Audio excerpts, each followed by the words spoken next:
মাংসের হাড় চিবিয়ে খেতে ভালোবাসেন? জানেন এতে কি হচ্ছে শরীরে? জানুন বিস্তারিত। মাংসের হাড় খেয়ে কি ঘটাচ্ছেন মারাত্মক বিপদ। মৃত্যুর মুখে ঠেলে দেবে মাংসের হাড়। আজ থেকেই প্র্যাকটিস করুন বোনলেস মুরগি খাওয়া। যতই মাছে ভাতে বাঙালি হোক না কেন, রবিবারটা মাছ চলবে না বাড়িতে। ওই দিনটা বরাদ্দ থাকে কেবল মাত্র মাংসের জন্য। সকাল হতেই হাতে বাজারের ব্যাগ নিয়ে সোজা মাংসের দোকানে ছুটতে শুরু করেন সকলেই। গরম গরম ভাত আর তার সঙ্গে মাংসের ঝোল। এই মেনু যে কোনো স্বাদের খাবারকে হার মানাবে। তবে মাংসের তুলনায় হাড় খেতে ভালোবাসেন সবাই। ছোট থেকে বড় সকলেই হাড় চিবোতে পারদর্শী। সেটা মুরগি হোক কিংবা পাঠা, হাড় তো কড়মড় করে চিবিয়ে খেতেই হবে।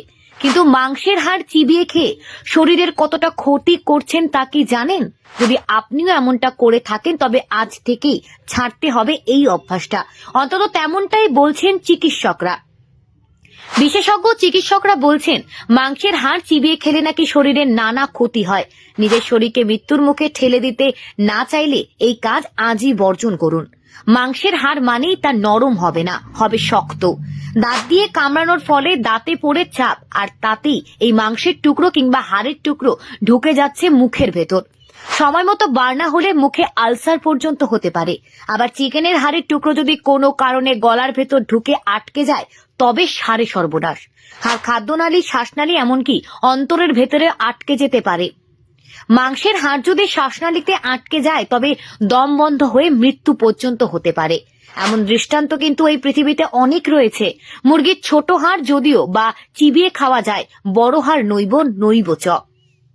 এই হাড় খেতে গিয়ে অনেক সময় মুখ কেটে যেতে পারে। তাই চিকিৎসকরা বলছেন ছোটদের মতন বড়দেরও বোনলেস মুরগি খাওয়া ভালো। মুরগির হাড়ের মজ্জা খেতে অনেকেই ভালোবাসেন। এই মজ্জা শরীরের সবচেয়ে বেশি ক্ষতি করে। তাই যত ইচ্ছা মাংস খান, হাড় নয়। মাংসের হাড় চিবিয়ে খেতে ভালোবাসেন? জানেন এতে কি হচ্ছে শরীরে? জানুন বিস্তারিত। মাংসের হাড় খেয়ে কি ঘটাচ্ছেন মারাত্মক বিপদ।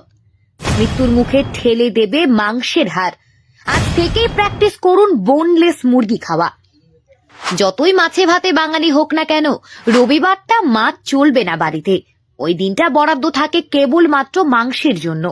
সকাল হতেই হাতে বাজারের ব্যাগ নিয়ে সোজা মাংসের দোকানে ছুটতে শুরু করেন সকলেই। গরম গরম ভাত আর তার সঙ্গে মাংসের ঝোল। এই মেনু যে কোনো স্বাদের খাবারকে হার মানাবে। তবে মাংসের তুলনায় হাড় খেতে ভালোবাসেন সবাই। ছোট থেকে বড় সকলেই হাড় চিবোতে পারদর্শী। সেটা মুরগি হোক কিংবা পাঠা, হাড় তো কড়মড় করে চিবিয়ে খেতেই হবে। কিন্তু মাংসের হাড় চিবিয়ে খেয়ে শরীরের কতটা ক্ষতি করছেন তা কি জানেন? যদি আপনিও এমনটা করে থাকেন তবে আজ থেকেই ছাড়তে হবে এই অভ্যাসটা। অন্তত তেমনটাই বলছেন চিকিৎসকরা। বিশেষজ্ঞ চিকিৎসকরা বলছেন মাংসের হাড় চিবিয়ে খেলে নাকি শরীরের নানা ক্ষতি হয়। নিজের শরীরকে মৃত্যুর মুখে ঠেলে দিতে না চাইলে এই কাজ আজই বর্জন করুন। মাংসের হাড় মানেই তা নরম হবে না, হবে শক্ত। দাঁত দিয়ে কামড়ানোর ফলে দাঁতে পড়ে চাপ, আর তাতেই এই মাংসের টুকরো কিংবা হাড়ের টুকরো ঢুকে যাচ্ছে মুখের ভেতর। সময় মতো বার না হলে মুখে আলসার পর্যন্ত হতে পারে। আবার চিকেনের হাড়ের টুকরো যদি কোনো কারণে গলার